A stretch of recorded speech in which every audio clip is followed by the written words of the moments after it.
Tonight, we're taking a closer look at President Trump's 50% tariff on Brazil and what that means for the cost of coffee. Yeah, Brazil is the world's largest coffee exporter. So Marcelino Benito explains how that tax could hit American wallets.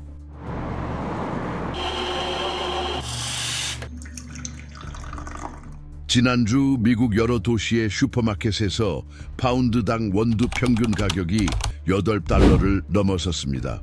뉴욕과 캘리포니아에서는 일부 브랜드가 이미 9달러를 돌파했습니다. 커피는 미국에서 가장 많이 소비되는 제품 중 하나입니다.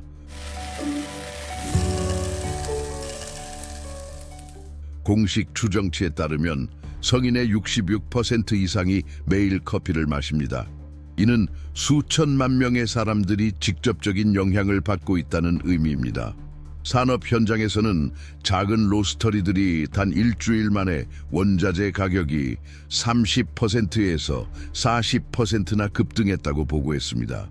오하이오에서는 독립커피 협동조합이 공장 한 곳의 가동을 임시 중단하며 25명의 직원을 해고했습니다. 캔자스에서는 한 지역 카페 체인이 교대 근무를 줄이고 직원의 3분의 1을 감축했습니다. 미국에서 소비되는 3잔의 커피 중 한 잔은 브라질산 원두로 만들어집니다. 이는 한 세기가 넘는 기간 동안 이어져 온 안정적인 공급 덕분이었습니다. 그러나 이 기반은 무너졌습니다. 미국 대통령이 브라질산 원두에 대해 50%의 관세를 부과하는 행정명령에 서명했기 때문입니다. 올해 8월 브라질은 미국의 60kg들이 자루 30만 1000개를 수출했는데 이는 전년 동월 대비 46% 감소한 수치입니다. 문제는 관세로 인해 가격 경쟁력이 사라졌다는 점입니다. 미국 수입업자들에게 브라질 커피를 구매하는 것은 이제 예상보다 훨씬 높은 비용을 감수하는 일이 되었습니다. 뉴욕에서는 아라비카 커피 선물 계약 가격이 6월 이후 30% 이상 올라 파운드당 240달러에 도달했습니다. 런던에서는 로브스타 가격이 56% 폭등하여 파운드당 1달러 95센트에 이르렀습니다. 경제학자 리처드 홀브루크는 경고합니다. 이것은 단순한 관세 분쟁이 아닙니다. 필수 제품이 권력의 도구로 변하고 있는 것입니다. 무역이 무기로 바뀔 때 대가를 치르는 것은 바로 일상의 삶입니다. 가정에서는 매달 3파운드에서 4파운드를 소비하던 커피가 이제는 연간 36달러에서 60달러를 더 지출하게 만들고 있습니다. 미시간주의 슈퍼마켓에서는 올해 초 5달러가 조금 넘었던 커피 한 팩의 가격이 이미 10달러 장벽을 넘어섰습니다. 일부 체인에서는 인기 브랜드들이 8달도 되지 않아 무려 120%의 상승률을 기록했습니다.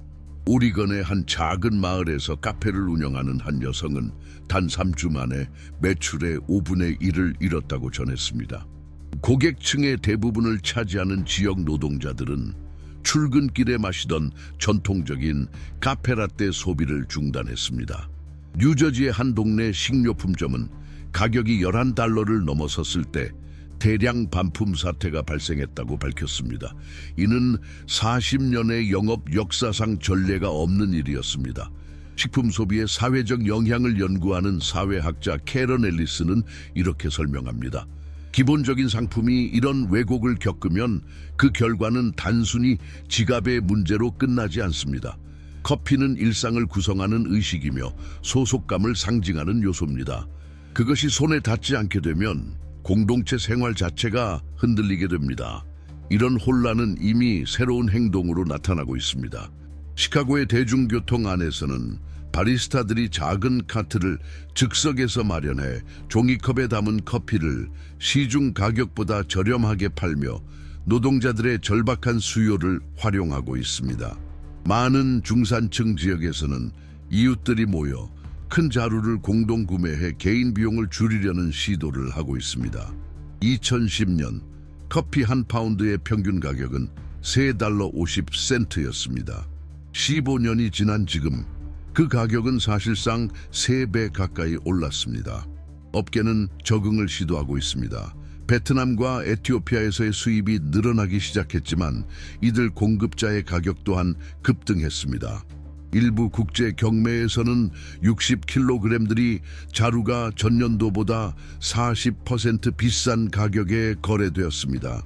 전문가들이 지적하듯 커피 농장을 하루아침에 확대할 수는 없습니다.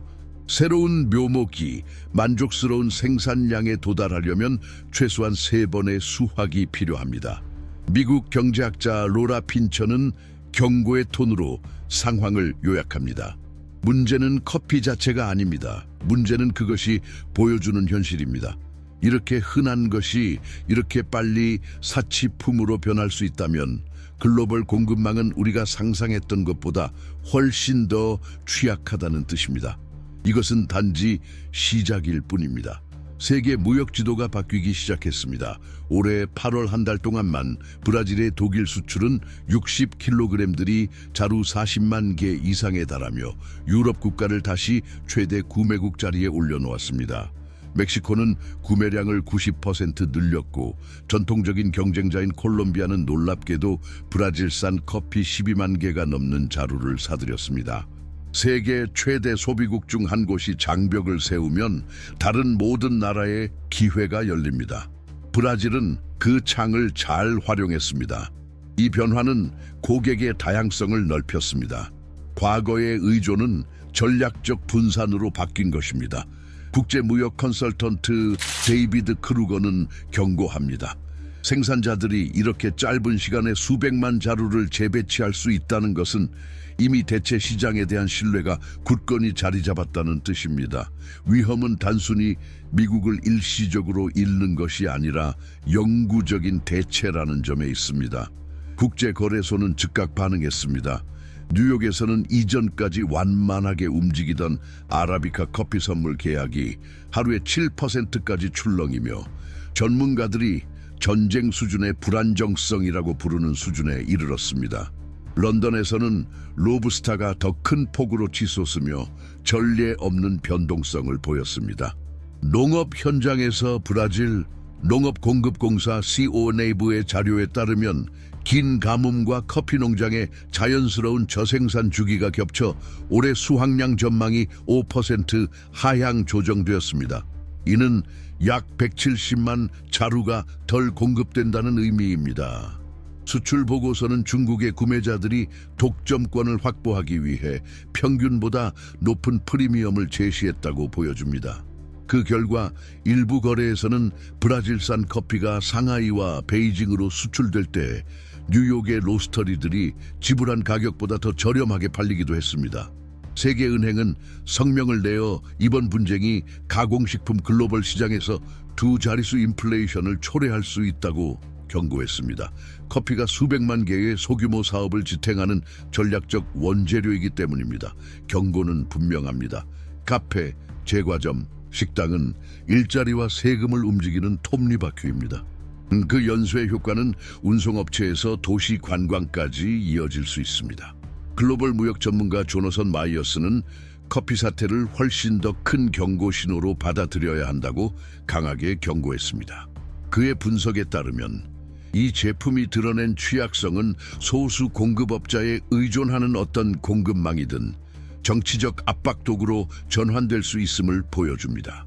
만약 같은 논리가 육류, 대두, 에너지와 같은 부문으로 확장된다면 세계는 단순한 가격 충격이 아니라 국제 무역의 구조적 격변에 직면하게 될 것입니다. 논의되는 것은 단순히 관세 문제가 아닙니다. 쟁점은 전 세계 교역을 지배하는 질서 자체입니다. 누가 규칙을 정하는가?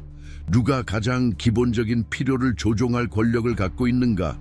누가 일상을 전략적 전쟁터로 바꿀 수 있는가? 이러한 질문들이 경제적 충격 보고서와 전망마다 메아리처럼 울려 퍼지고 있습니다. 세계은행의 추정에 따르면 관세가 유지될 경우 미국의 식품 및 음료 부문에서 누적 인플레이션은 2026년 말까지 10%를 넘어설 수 있습니다. 이 수치 자체만으로도 충격적입니다. 그러나 이것을 일상 현실로 환산하면 더 비싼 진열대, 소비를 줄일 수밖에 없는 가정, 그리고 달마다 갉아먹히는 생활 수준을 의미합니다. 이런 압박을 더 심각한 사회적 결과 없이 어떻게 감당할 수 있을까요? 수십 년 동안 일상과 습관의 상징이었던 커피는 이제 세계 불안정성의 온도계가 되었습니다. 가격이 오를 때마다 우리는 순간적인 변동이 아니라 진행 중인 역사적 과정을 마주하고 있음을 상기하게 됩니다. 더 비싸진 한 잔의 커피는 위기가 예측 가능한 범위를 넘어 이미 일상 속에 뿌리 내렸음을 보여줍니다. 세계는 이제 겉보기에 단순한 행위조차 권력 다툼에 의해 포획될 수 있음을 깨달았습니다. 경제 보호 조치로 시작된 것은 신뢰의 붕괴로 바뀌었습니다. 전략적 결정으로 포장된 것은 통제 불능의 현실을 드러냈습니다. 일시적이어야 했던 것은 이제 장기적인 현실로 자리 잡고 있습니다. 이 장은 결론처럼 들릴 수 있지만 사실상 불확실성의 주기를 여는 시작입니다. 커피는 더 이상 단순한 음료가 아닙니다. 그것은 끓어오르는 시스템의 상징이며 안정성을 잃고 깊은 균열을 드러내고 있습니다. 지금까지 이어진 이야기는 마무리되었지만 위기는 끝나지 않았습니다. 오히려 이제 막 시작된 서사이며 다가올 다음 장들은 훨씬 더 격렬할 것을 예고하고 있습니다.